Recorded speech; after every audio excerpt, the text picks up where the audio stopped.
I'm Alan, and this is something I wish never happened in my home.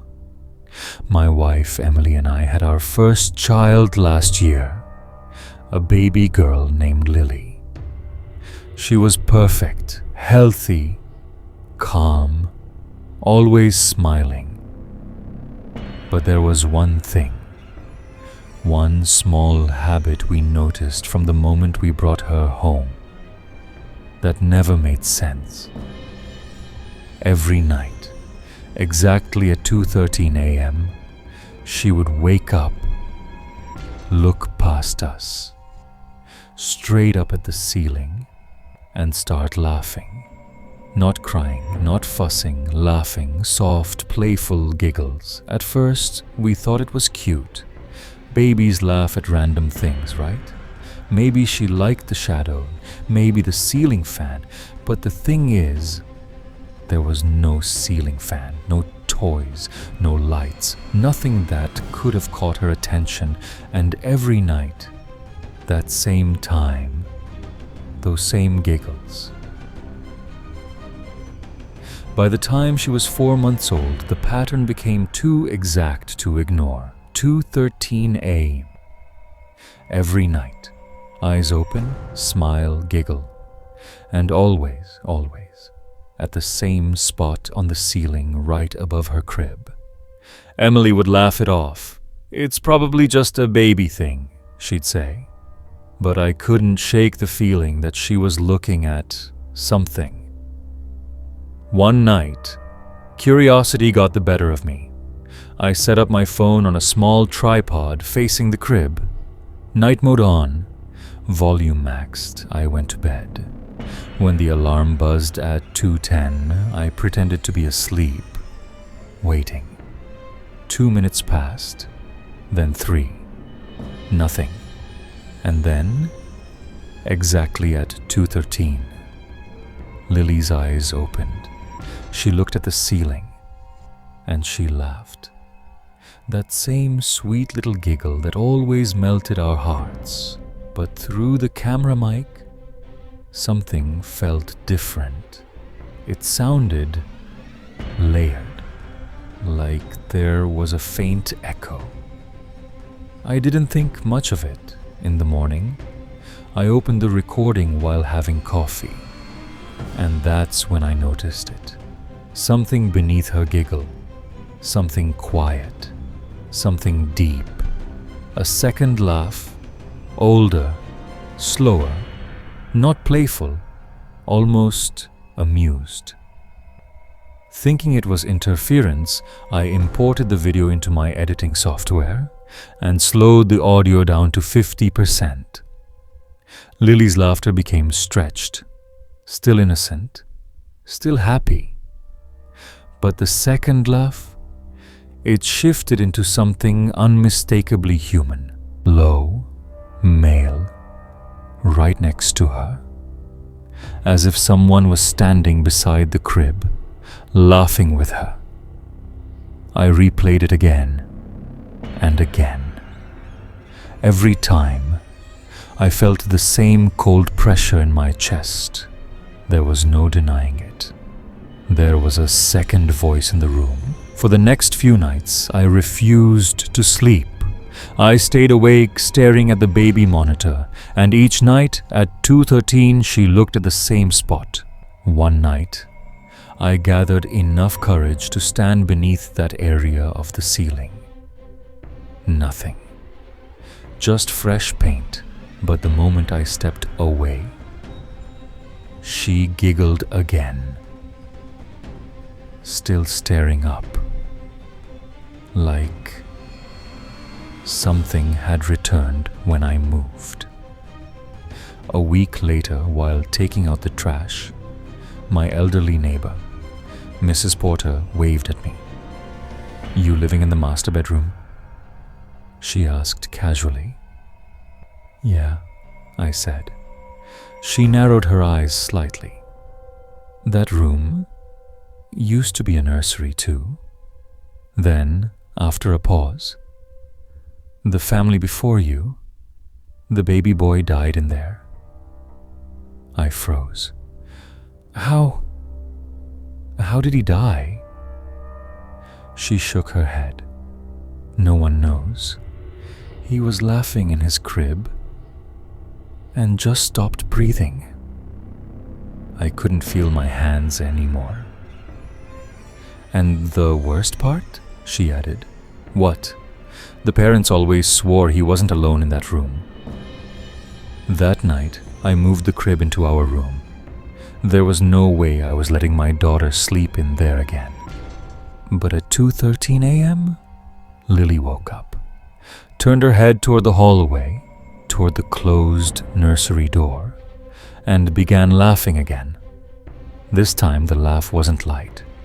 She giggled harder and harder, like something was entertaining her from the other side of the door. And then, from inside the nursery, we heard it. A single low chuckle. Not from the monitor, not from a recording, from the room itself. A man's laugh, right where the crib used to be. Emily screamed. I grabbed Lily. We left the house that night and never slept there again. We moved to a new apartment 2 months later. Lily never laughed at the ceiling again. Not once, not at 2:13 a.m. Not ever. But sometimes, when I'm scrolling through my phone, I accidentally tap on that old recording, and I hear it. That second laugh, right next to my baby girl, a laugh that absolutely does not belong to anyone in my home, or anyone living. Shadow Hunters, where nightmares breathe. Subscribe to witness what the night hides. My name is Daniel, and for years, I never thought I'd ever speak about what happened to me during my overnight security job back in 2014. Even now, after so long, I still hesitate to talk about it, because every time I go back to those memories, my hands start shaking, and I feel that same cold pressure crawling up my spine. I used to work as a night shift security guard at an old pharmaceuticals building on the outskirts of Pennsylvania. The facility had shut down several floors for maintenance, though everyone who worked there knew the real reason. The building was aging, half abandoned, and full of stories. I thought those stories were just rumors, until the night I learned the truth myself. The company had been short-staffed that month, so my supervisor assigned me to Building C, the oldest wing. It had been closed to the public for nearly 10 years. "Don't worry," my supervisor joked. "Nothing ever happens there, just do your rounds."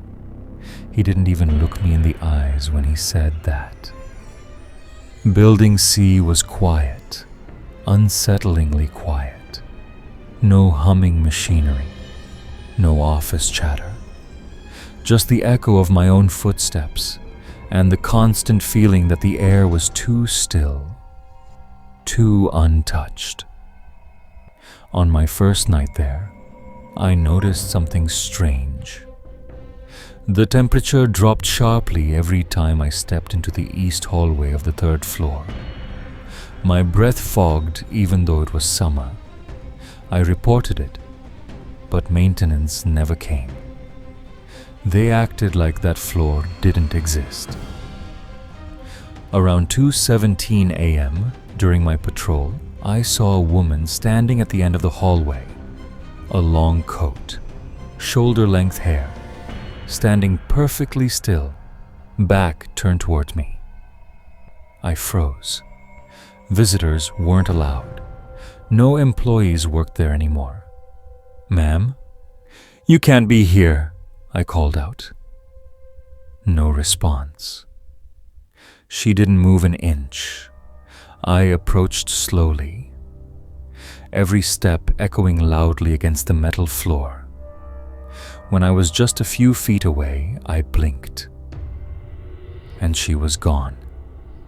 Not walked away, not turned a corner, just gone.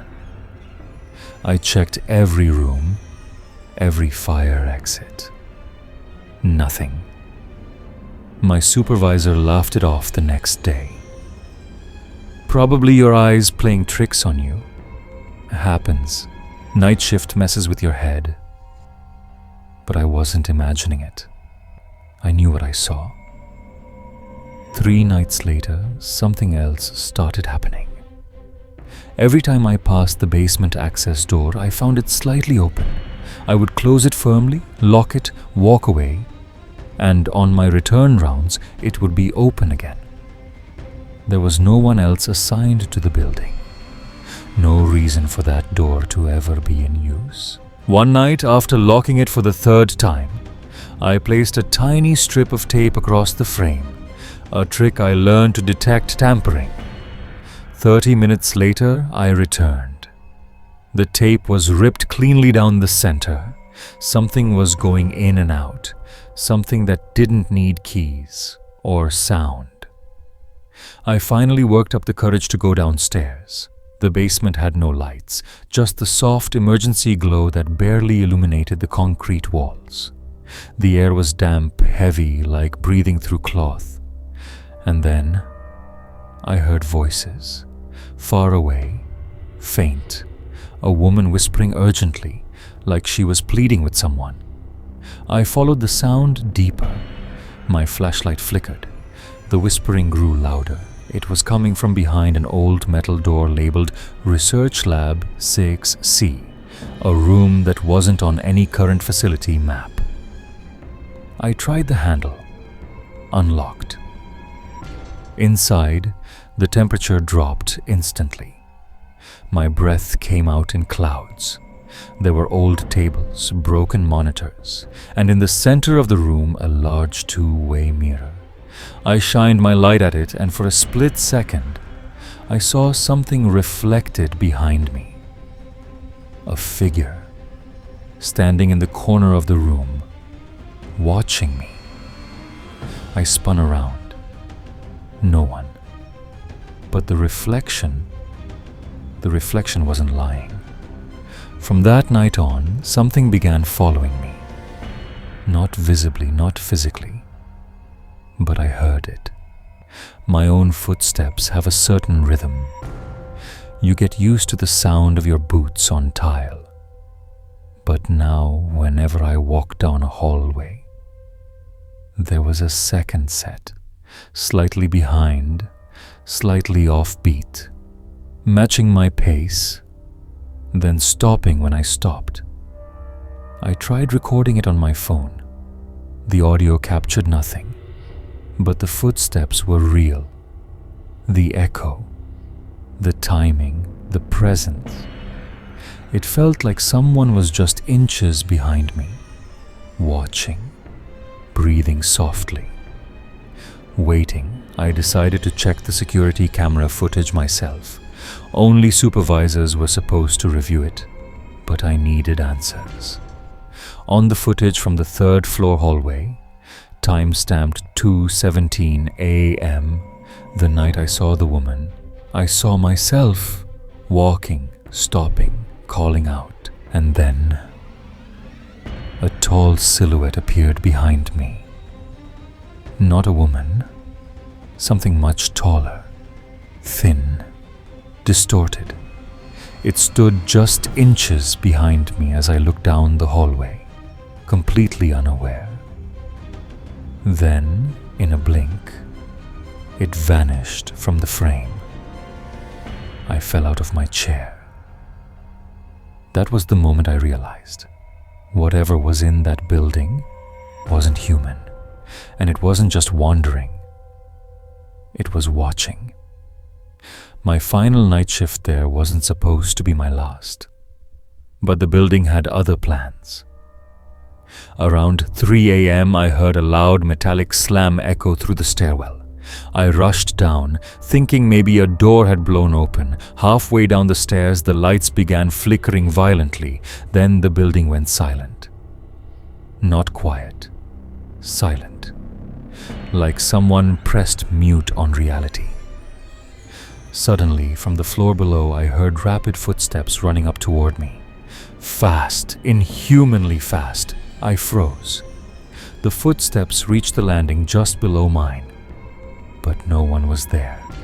Just cold air, and a shadow stretching across the wall that didn't belong to me. I bolted. I don't even remember unlocking the exit door. I just remember collapsing outside, gasping for air like I'd been underwater. I quit the next morning, didn't collect my last paycheck, didn't return for my belongings. I never set foot in that building again. 2 years later, Building C was demolished, but not because it was old. Rumor was that the demolition crew refused to work inside it after the first week. They kept reporting voices, moving shadows, doors locking on their own. One worker even swore he saw someone in a long coat standing on the 3rd floor. Even though all the windows had been removed by then, I don't know what was haunting that place. But I do know one thing. It never wanted to be alone, and I still dream about those footsteps pacing behind me, getting closer every night.